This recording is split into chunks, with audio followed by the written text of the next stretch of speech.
3 दिसंबर 1971 पाकिस्तान ने भारत के लगभग 11 एयरबेस पे हमले किए और इस पूरे ऑपरेशन का नाम रखा ऑपरेशन चंगेज खान। उसी शाम को प्रधानमंत्री इंदिरा गांधी अनाउंसमेंट करती हैं।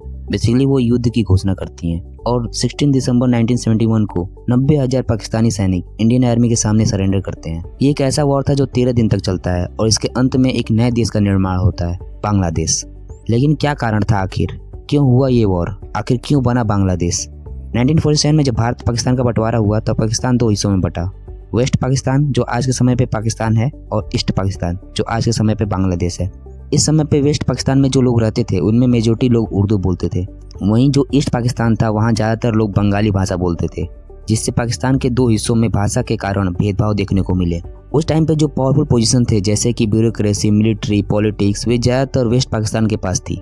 और 1947 से 1970 तक पूरे पाकिस्तान में मिलिट्री रूल चल रहा था, जिस वजह से वेस्ट पाकिस्तान को ज़्यादा फायदा मिल रहा था। वहीं ईस्ट पाकिस्तान के लोगों को पॉलिटिकली रिप्रेजेंट होने का मौका तक नहीं मिल पा रहा था। इसके अलावा जो नेशनल बजट था उसका लगभग 75% वेस्ट पाकिस्तान पे खर्च किया जाता था, वहीं जबकि 62% सरकार को जो रेवेन्यू आता था वो ईस्ट पाकिस्तान से आता था। और जो इकोनॉमिकली ग्रोथ था वो वेस्ट पाकिस्तान का ज़्यादा था ईस्ट पाकिस्तान की अपेक्षा। साल 1965 में इंडिया और पाकिस्तान के बीच में वॉर होती है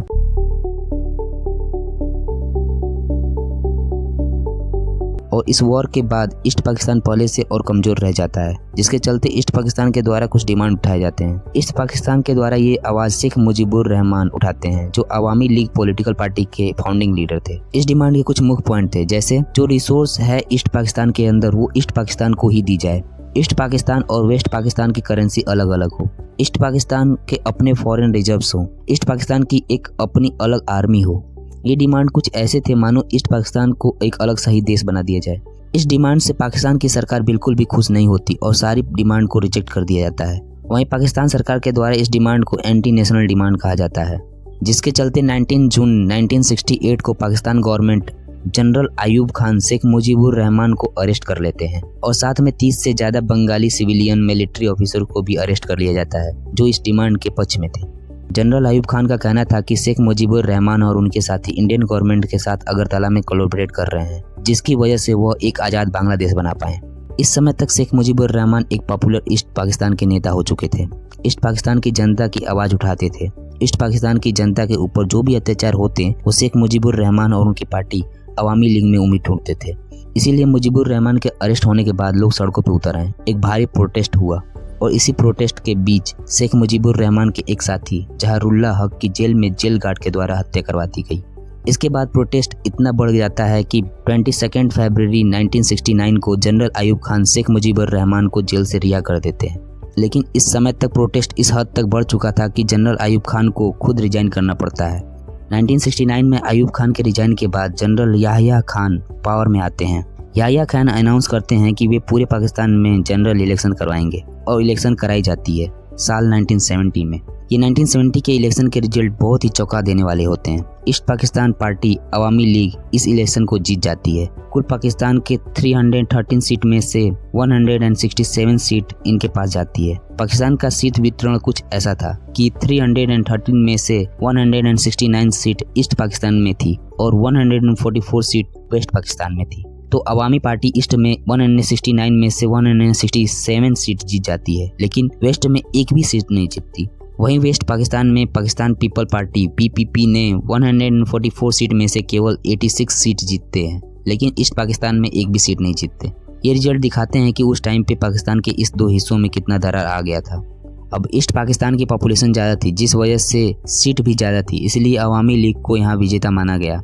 लेकिन एक ऐसी पार्टी पाकिस्तान में सरकार बनाएगी जो वेस्ट पाकिस्तान में एक भी सीट नहीं जीती, जो वेस्ट पाकिस्तान के पॉलिटिकली इलाइट हैं उनके इंटरेस्ट से बिल्कुल भी मैच नहीं होता। इस इलेक्शन रिजल्ट को देखकर जो पीपीपी पार्टी के उस टाइम के लीडर थे जुल्फिकार अली भुट्टो, वो आर्मी ऑफिसर और जनरल याहिया खान के साथ मिलते हैं और डिस्कशन होती है कि कैसे इस इलेक्शन को रिजेक्ट कर देना चाहिए।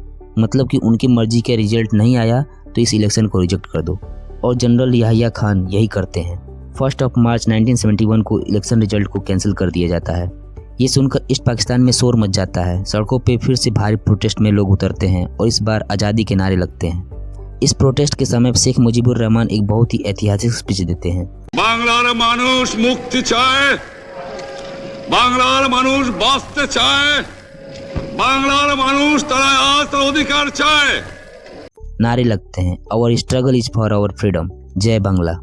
इस समय पे ईस्ट पाकिस्तान के लोग अपनी एक आर्मी बनाते हैं जिसका नाम मुक्ति वाहिनी रखा जाता है। मुक्ति वाहिनी एक ऑपरेशन कंडक्ट करती है वेस्ट पाकिस्तान के खिलाफ, जिसका नाम कोरिला ऑपरेशन रखा जाता है। इस ऑपरेशन में इंडियन आर्मी का भी कंट्रीब्यूशन आता है, क्योंकि इंडियन आर्मी ने ही मुक्ति वाहिनी की ट्रेनिंग करवाई थी। इसी के अगेंस्ट में वेस्ट पाकिस्तान एक कमेटी बनाता है, शांति वाहिनी। अब ये जो शांति वाहिनी होती है, ये कई सारे वार क्राइम करती है, हजारों सिविलियन को डायरेक्ट फायर में मारती है, कई महिलाओं के साथ अत्याचार किया जाता है, साथ ही में अवामी पार्टी के कार्यकर्ता को भी मार दिया जाता है। इस समय पर लॉ और ऑर्डर का पूरी तरह से सत्यानाश हो चुका होता है। फिर 25 मार्च 1971 पाकिस्तान सरकार एक ऑपरेशन लॉन्च करती है, ऑपरेशन सर्चलाइट। इस ऑपरेशन का मकसद होता है कि जो भी ईस्ट पाकिस्तान में लोग आज़ादी की मांग कर रहे हैं उन्हें पकड़कर मार डालो। 25 मार्च को कई सारे आर्मी फोर्स ढाका में उतरते हैं। शेख मुजीबुर रहमान को अरेस्ट कर लिया जाता है और वेस्ट पाकिस्तान ले जाया जाता है। लेकिन ध्यान देने वाली बात है कि अरेस्ट होने से पहले मुजीबुर रहमान ईस्ट पाकिस्तान को इंडिपेंडेंट कंट्री डिक्लेयर कर देते हैं। वो कहते हैं कि अब हम पाकिस्तान का हिस्सा नहीं हैं, अब से हम बांग्लादेश हैं। उस टाइम पे सोशल मीडिया उतना था नहीं, इसीलिए इस बात को फैलने में कुछ घंटों का समय लग जाता है, जिससे मिडनाइट निकल जाता है। इसी वजह से आज के समय पे 26 मार्च को बांग्लादेश का इंडिपेंडेंट डे मनाया जाता है। अब ये जो ऑपरेशन सर्चलाइट था, जो पाकिस्तान सरकार के द्वारा चलाया गया था, इसमें 6000 से ज़्यादा स्टूडेंट मारे जाते हैं, 30,000 बंगाली की हत्या की जाती है, जिस वजह से ढाका शहर से लगभग 50% से ज़्यादा लोग शहर छोड़ के भागने लगते हैं। इस समय पे लगभग 1 करोड़ लोग इंडिया में पलायन करते हैं। प्रधानमंत्री इंदिरा गांधी सोचती हैं आर्मी का इस्तेमाल करके इस वॉर में हिस्सा लेकर लोगों को बचाना ज़्यादा इकोनॉमिकली सही होगा एज कम्पेयर टू इन 1 करोड़ लोगों को अपने पास रखकर सहायता करना। अपने पास इतना पैसे भी नहीं होंगे।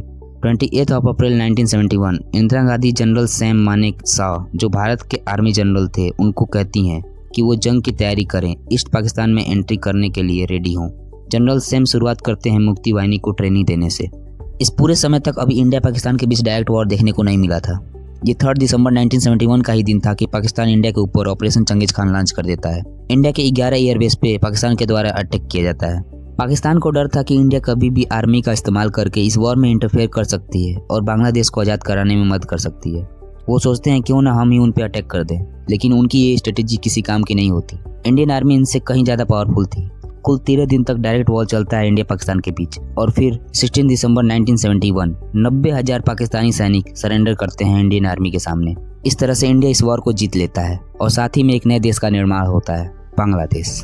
1971 यह साल भारत के इतिहास में स्वर्ण अक्षरों में दर्ज है। यह सिर्फ भारत और पाकिस्तान के बीच एक युद्ध नहीं था, बल्कि यह था एक नए देश बांग्लादेश के जन्म की कहानी।